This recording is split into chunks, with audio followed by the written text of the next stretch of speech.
ئێستا دۆخی هەرێمی کوردستان بە زۆرێک نالەبار هاوڵاتیان خۆپیشاندان دەکەن ئێوەکو پەرلەمانتاران چیتان پێ دەکرێت بۆەوە؟ ئێمە متمانەی خەڵک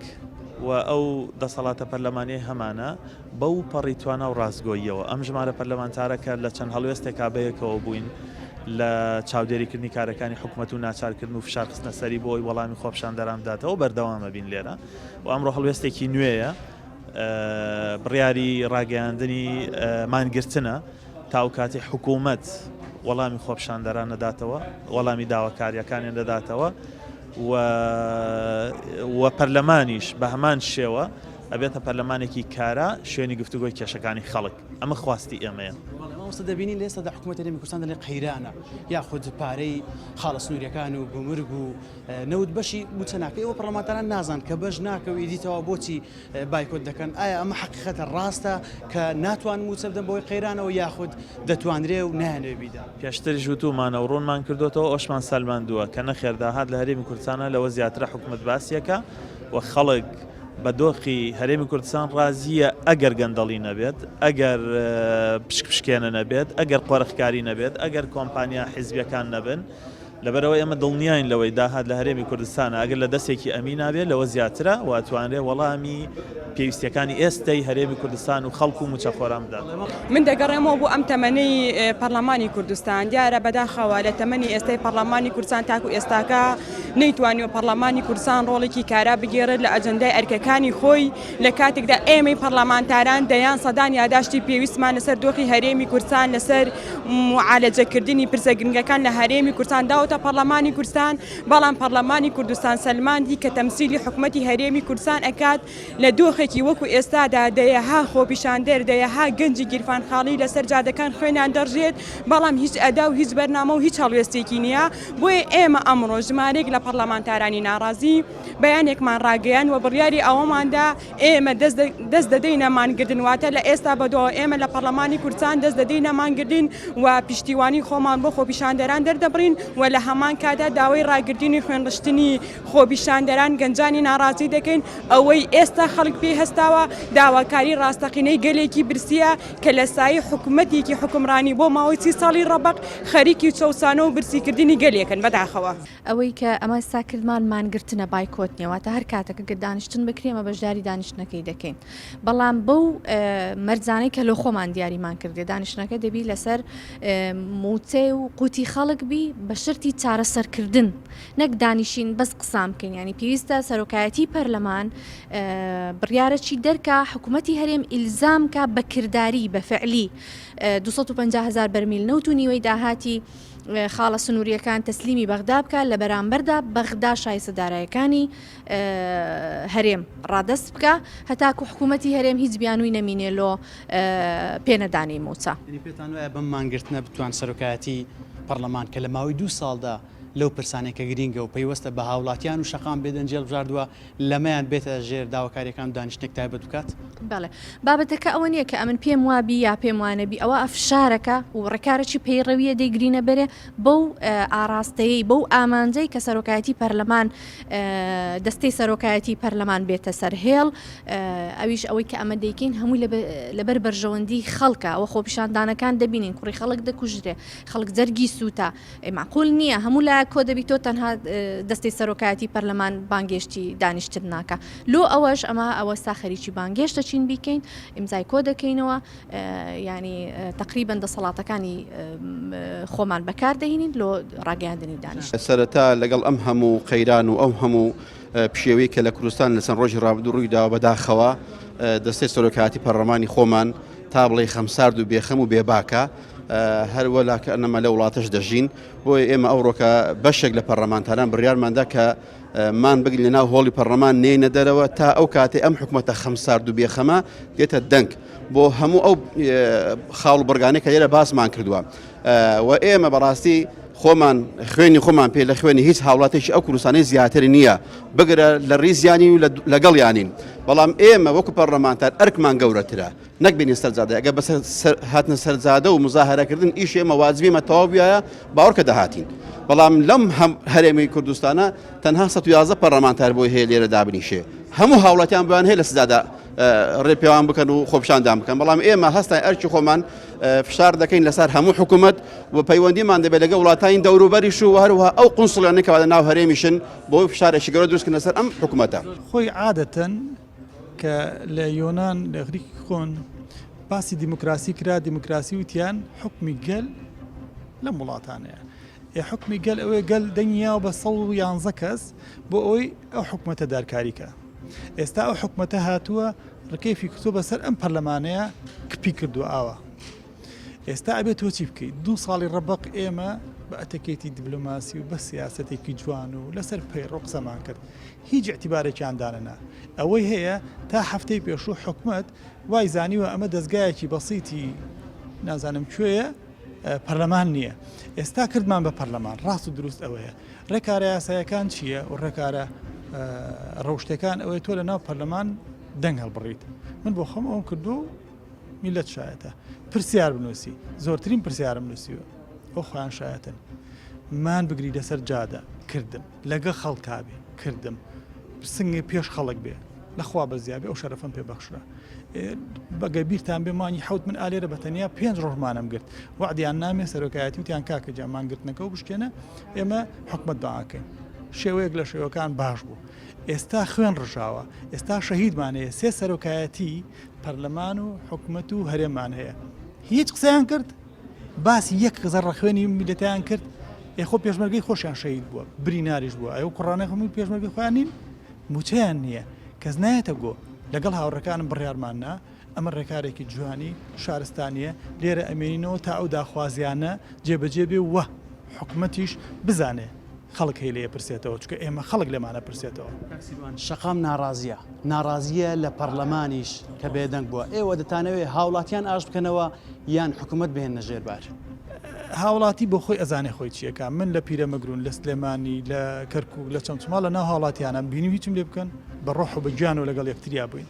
هاوڵاتی ئاشتە لەگەڵمانە بەس ئێمە خۆمان پێویستمان پێێتی لە کاتی پێویستە هەنگاوی پێویست بنین و موقیفی پێویستمان هەبێ ئەمانوی حکومەت بزانێ ئیتر ئەو پەرلەمانتارە ئەو پەرلەمانەی کە پێشوو دەستەمە بوو گوزەشت هیچ نەبێ ئەم مەجموعەیە ناکەونە ژێر ڕکێفیەوە و لێ پرسیینەوە کاری پەرلەمانتاریە هەر کەسێکیش پێم ئەڵێ تۆ بۆ لەسەر شەقامی بڕناو پەرلەمان بەڵێ من وعدم مابوو ئەو کاتێک کە سواڵی دەنگمانە کرد لە خەڵک ئەمان و دەنگمان پێ برە واتان بۆکەین ئەو من ئەوە ئەەکەم هەم لە پەرلەمان شەڕیان بۆکەم هەم لەسەر شەقام نایڵم مناڵی کورد بەدەستی چەتەکان شەق بخوا خۆم ئەبێ یەکەم شەق کاک مسلیمەوە پەرلەمانتانان بەشێکدا لە ئێستادا هەڵوێستێکتان وان دووەویش بایکۆتکردنی هۆڵی پەرلەمانە پێتان وایە بە مەڵوێستەدا بتوانن حکوومەت بهێنە ژێرباری خۆتان بەداخەوە ئەوەی ئێستا لە کوردستان دەگوزەرێ ئەو پەڕیبار و دۆ خراپیە و ئێمە پێشتر هۆشداریمان لێدا بوو وەکو پەرلەمانتاران لە پەرلەمانی کوردستان یاداشمان پێشکەش کرد لە دانیشتەکانی پەرلەمان هۆشداری ڕوودانی ئەو وەزعی ئێستاماندا کە خەڵک بار و گوزەرانی خراپە خەڵک زۆر لە وەزعێکی خراپی داراییدا دەژی نان نییە بیخوا جیرفانی بەتاڵە بۆیە بەڕاستی ئەوەی کە ئێستا دەگوزەرێ بە شێوەیەک لە شێوەکان چاوەڕوان کراو بوو و ئێمە لایانی دەسەڵاتمان لێ ئاگادار کرد بووە بەڵام بەداخەوە خەمساردی و بێباچی دەسەڵات و بەدەمەوە هاتنی هاوڵاتیان و خەمی خەڵک ئەم دۆخەی ئێستای دروست کردووە و ئێمە وەکو پەرلەمانتارانی بەشێک لە پەرلەمانتارانی ناڕازی لە پەرلەمانی کوردستان زۆر بە پەرۆشین بۆ ئەو دۆخەی کە ئێستا ئەگوزەرێەوە بۆ گیان لە دەستدانی ڕۆڵە و گەنجانی شار و شارشەکانی هەرێمەکەمان و لەگەڵ ئەوەیانین بە هیچ شێوەیەک هێزە ئەمنیەکان بەرەنگاری ئەم گەنجانە ببنەوە بە شێوەیەکی تونند و توژی بە فیشک بە گولە و لەگەڵ ئەویان بەڕاستی شوێنەکان چۆڵ بکرێت بەخۆ پێشاندەران ڕۆحی گەنجەکانمان گەورەترن لە دار و بەرد و قەنەفە و پەنجەرەکانی هەموو بارەگایەک وەمە لەگەڵ داوای ڕاوەکانیاندان ئێستاش ئەمەی ئێستا ڕامان گەیاندووە وەکو فشارێکە بۆ دەسەڵات و دەگەیاندومانە و دەیشیگەیەنین بە نوێنەرانی وڵاتان لە هەرێمی کوردستان کە ئێمە پەرلەمانتارانی ناڕازی لە هەرێمی کوردستان پێشتر هۆشداریمان داوە لەگەڵ ئەم باردۆخەیانین و پێویستە دەسەڵات بکەوێتە خۆی ئێستا جوهد بکە و بە زووترین کات بچێتە بەغدا ئەم کێشانە لە ڕووی داراییەوە لەگەڵ حکوومەتی ناوەند چارەسەر بکە چیتر ئەم قەیرانانە بەم شێوەیە ئێستا نەمێنێتەوە و چیتر خەڵکی بەشمەینەتی مافخورا و لەسەر جادەکانە خوێنیان نەڕژێ و بەڵێ کاک جەلال لە ئێستا دەبینین سەرۆکاتی پەرلەمان بێدەنجێڵ بژاردەوە وەکو پەرلەمانتاران چیتان هەیە لەسەر سەرۆکاتی پەرلەمان بۆچی سەرۆکاتی پەرلەمان هێندە لاوازە ڕۆلی لە ئێستادا بێدەنجێڵ بژارد بە تەکید ئێمە داوامان لە دەستەی سەرۆکایەتی کردووە کە پشتیوانی تەواوی خواست و داواکانی خۆپیشاندەران بکەن و زەختێکی زۆریان بۆ سەر هێزە ئەمنیەکان و بارگای پاسەوانی بارگە حزبەکان هەبێت کە ڕووی چەکەکانیان لە خۆپیشاندەر نەکەن و بەڕاستی ناکرێت خوێنی گەنج و لای وڵاتەکەمان بە هەدەر بدرێ و بڕژێت و پەرلەمانی کوردستان کە نوێنەری ڕاستی خەڵکە بێباک بێت لێت بۆیە ئێمە ئەو هەڵێستەمان کردەوە هەڵوێستی ترمان دەبێت هەتاوەکو ئەو کاتەی هەم بکەرانی توندوتیژیەکان بە سزای خۆیان نەگەن و هەم خواستی جەماوەری خەڵکی کوردستانیش جێبەجێکێ. کاک جەلال ئێوە چەند ژمارەتان چەند پەرلەمانتار دەبێت لە ئێستادا بایکۆتان کردووە و دەتانەوێت هەڵوێستانە بێت بەتەکی تا ئێستا نزیکەی 30 ئەندامی پەرلەمان زیاتر با بڵین بڕیاری مانگرتنی داوە چەند برادێکیش تەلەفۆنیان کردووە کە هەردێنە ناو ئەم بازنەی مانگرتنەوە وە تەسەوڕەکەین لە ئایندەدا ژمارەیەکی زۆر لە پەرلەمانتاران دژی ئەم دۆخە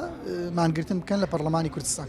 لە دوای بایکۆتکردن هەڵوێستان چیتر دەبێت گەر بێت و حکوومەت هەرێمی کوردستان بەوەش نێتە ژێرباری یاخود سەرۆکاتی پەرلەمان بەمەش نێتە ژێرباری داواکاریەکانی ئەوە کە داواکاری خۆپیشاندەرانە دەیگەنن خۆپیشاندەران داوای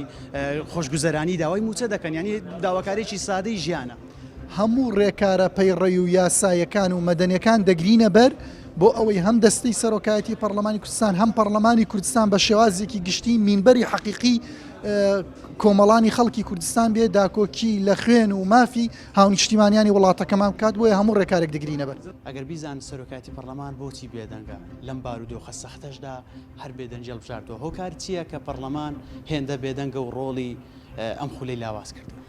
ئەوەمان پێ سەیرە تا ئێستا سەرۆکایەتی پەرلەمان ئیدانەی کوشتن و بڕینی ئەو خەڵکەی نەکردووە ئەوە تا ئێستا 7 بۆ 8 گەنج هەر لە خۆپیشاندانەکان بوونەتە قوربانی چەندی بریندار بووە چەندی ژیانی لە مەترسیدایە کاولکاریە کە لە زۆنی ئەولا دەبین دەستی سەرۆکایەتی پەرلەمان هەر بێدەنگە ئێمە زۆر پێمان سەیرە هەتا بەیان نامەیەک ئیدانەکردنێک نابین لە دەستی سەرۆکایەتی پەرلەمان بۆیە بەڕاستی ئەو پەرلەمانە نییە کە نوێنەرایەتی خەڵک بکە ئەو پەرلەمانە نییە کە ئەو خەڵکە خێر لە خۆنە دیوە دەنجی پێداوە بۆیە ئێمە بڕیاری مانگرتنماندا و هەر ئیمڕۆژ بانکهێشت بۆ ئەندامانی بەڕێزی پەرلەمان دەکەین بە پێی مادە 8 کە یان سەرۆک یان 37 پەرلەمانتار دەتوانێت کۆبنەوەی پەرلەمان ببەستێ هەر ئیمڕۆ داوەتمانە دەستی سەرۆکاتی پەرلەمان دەبێت دەستی سەرۆکاتی پەرلەمان وەڵامی پێبێ ئەگینا ئێمە دوای مانگرتن کۆبنەوەی پەرلەمان لێرە دەبەستین ڕێژەی یاسایی پێویستی بە 37 پەرلەمانتارە هیوادارین 37 پەرلەمانتار ڕێژەکە تەواو بکرێت بۆی ئێمە کۆبنەوەی خۆمان بکەین ئێستا دەو ڕێژەیە چەندە کە تاو کوێستان نەگەیشتوە 37 وە پێتان وایە ڕێژەیە بەرز بێتەوە بتوانن ئەم داواکاریە پێشکەشکەن و دانیشتنێک تایبەت بکەن داواکاریمان پێشکەش کردووە بەڵام بۆ بەستنی جەلسا پێویستمان بە 37 پەرلەمانتارە ئێمە چاوەڕێ دەکەین هەتاوەکو ئەو ڕێژەیە تەواوبێ ئەو ڕێژەیە تەواوبێ ئێمە کۆبنەوەی خۆمان دەبەستین ئێمە ژمارەیەک لە پەرلەمانتارێنانی ناڕازی وەکو هەڵوێستەیەک چونکە پێشتر وەکو پێم وتی هەموو ڕێکارەکانی پێویستمان کردوتە بەر بۆ ئەوەی ئەم پەرلەمانە کارا بێت و بتوانێت لێپرسینەوە لە حکوومەت بکات و بتوانێت قەرار لەسەر داواخواستی خەڵک بدات بەڵام ئەم پەرلەمانە پەرلەمانێکی کارتۆنی بۆ تەمسیلی حکوومەتی کردو بە پێویست نەبووە ئێمە پێویستەکات پشتیوانی خۆمان بۆ دەنگی شەقامڕا بگەێنین و پێویستەکات پشتیوانی ئەوان بین و لێرەدا ئێمە ژمارێک پەرلەمانتار لە نێو پەرلەمان بینای پەرلەمان دەمێنینەوە دەست دەدەینە مانگردن بۆ معالەجەکردنی ئەم پرسانە یاخود داواکردنی چارەسەرکردنی ئەم پرسانە بەشێک لە هەڵوێستی ئێمە دژی ئەم دەستەی سەرۆکایەتیەیە کە بوونەتە هۆی ئەوەی پەرلەمانێکی لاواز بێ چونکە ئەگەر ناڕزایی خەڵک لە پەرلەمان ڕنگدانەوەی هەبێ حکوومەت ناچارکەی بە چاکسازی ڕیشەیی بە گۆڕانکاری ڕیشەیی بە گەڕانەوەی داهاتەکان بە بڕینی دەستی ئەو کەسانی کە دزی لە داهاتی گشتیەکەن لە ڕاستیە خەڵک ناڕزایەکەی نەچوە سەر شەقامەکان و ڕێگەی توندوتیژی نێگرتە بەر و کوردستان پارێزراوتر و شارەکان ئارامترە بوون بۆیە یەکێک لە ڕخنەکانی ئێمە هەڵوێستەکانی ئێمە دژی ئەم دەستەی سەرۆکایەتیە کە بەڕاستی پەرلەمانیان کردوتە پاشکۆی حکوومەت و دەسەڵات و زیاتر پەرلەمان گوێڕایەڵی حکوومەت و دەسەڵاتە تاوەکو بە پێچەوانەوە بێ ئێمە هەڵوێستەکەمان ئەمەیە یەکێکیان ئەوەیە پەرلەمانێکی کارابێ نوێنەری خەڵک بێ ڕازگۆ بێ بە ئەمانەتەوە نوێنەرایەتی شەقام و هاوڵاتیان و ئەم دۆخەی ئێستای کوردستان بکە دەستەی سەرۆکایەتی دەست هەڵگرن لەم شێوازە بەڕێوەبردنەی ئیدارەدانی پەرلەمان کە بۆتە هۆی لاوازی پەرلەمان. لە دوای بایکۆتکردن هەڵوێستی ترتان دەبێ یاخودنا؟ ئێمە لە هەڵوێستەکانمان بە هەموو ڕێگەیەک بەردەوامە بین، قونسوڵەکان ئاگادارەکەینەوە، دەستگا میدیایە جیهانیەکان ئاگادارەکەینەوە، ڕای گشتی ئاگادارەکەینەوە، هەڵوێستە بین لەگەڵ هاوڵاتی خۆپشاندەر لەسەر شەقامەکان، هانی خۆپشاندەرە دەین بۆ مەدەنیانە ڕەفتارکردن و پاراستنی ئاشتی و فشارەخینە سەر حکوومەت بۆی بەدەم خواستی هاوڵاتیانەوە بچێت، خۆپشاندەرانەوە بچێت و مان دەگرین تاو کاتەی ئەم خواستانی هاوڵاتیان یەنەدی و پەرلەمانە بێتە شوێنی گفتوگۆی کێشەکانی هاوڵاتیان. ئەم حکوومەتە ئەگەر دەستکەین بە گیرفانیا پارەی 10 مانگ بەلایەنی کەمەوە موچەی خەڵکی پێەیە. حیزبەکان ئێستا یەک کۆمپانیا حیزبی هەیە ئیفلاسی کردبێ، زەرری کردبێ، کۆمپانیای مۆبایلیان هەیە، ئینتەرنێتیان هەیە، چیمەنتویان هەیە، چەویان هەیە، گەچیان هەیە، پاق لە فڕۆش ئەمان شەریکنتیایە. کاکەمت نیان داگیر کردووە. پارەیان هەیە بەس نانەوێ بیان. پارەیان هەیە ئێنە مێشتی ئێمە وەکو هێروین و حەشیشبی خەن مێشتمانەوە گەر بەخا پارە نەیە ئێمە بنین دەبرسان نەخێر بەخا پارە نەیاد ئێمە هەرژنی برسا دوای ئەوە کەوین ئەسڵەن ملیارات دۆلار و ئۆیرۆ و ئەم دینارە 25 سووریان بردووە لە وڵاتان دایان ناوە ببیێنەوە. سەبارەت بە دەرەنجام ئەمە ئەو ڕۆژە کە کۆتە دانیشتنی پەرلەمان کە هەڵوێستمان نواند بەڕوونی دەرەنجامەکانیمان لێ دیارە ڕاستە لە عرضی واقع و بەکردار نەماندیتە بەڵام جوڵەیان تێکەوت کۆبنەوە لەسەر کۆبنەوە دەکەن بەداخەوە کۆبنەوەی ئەوان هەرگیز کۆتایی نایە یعنی چەندین ساڵە کۆبنەوە دەکەن هیچ دەرەنجامی نەبووەسا بەو دووسێ کۆبنەوەی ئەخیری دایانەوێت دەرەنجامەچیان هەبی دەبی کە کۆبنەوە دەکرێت بڕیاری تێدا بدرێ بڕیارماندا بە چارەسەرکردنی فلانشت بڕیارماندا بە سزادانی فلان کەس بڕیارماندا بە سزادانی یاخود ئاراستەکردنی یا ناردنی فلان مەسئول فلان بەرپرس کە فلان قاچاغی یا فلان کوشتنەی کردیا ئێستا خەڵکی بادینان هەمووی لە زۆربیان لە زیندانن نا زۆربیان مەبەستم ناڕازیەکانن لە زیندان کەس بەهانایانەوە ئەوەی بەرپرسە لەیان دەبی بنێردرێتە دادگار فە لە کۆبوونەوەکان دەبی بڕیار بدرێ ئەوە نییە هەر ئەمن و ئەتوو لەسەر یەک هاوڕین ئەو هانابی. ئێمە دوێنێش فراکسیۆنی کۆمەڵ بە تایبەت بیان ناممان هەبوو پشتیوانی هەموو داواڕەواکانی خۆپشاندەرانمان کردووە لە ئەلیفەتاوەکو یا بەڵام لەگەڵ تونوتیژیدا نەبووین لەگەڵ داواکردنی مافی خۆمانین بە شێوەزی ڕەوانە ئێمە لەگەڵ داین بەڵام هەتا ئێستا بڕیاری پەرلەمانتاری هەموو چینەکان وایە کە ناو پەرلەمان ئێمە پشتیوانی و هاوکاری و هاوسەنگەری خۆپشاندەران بین.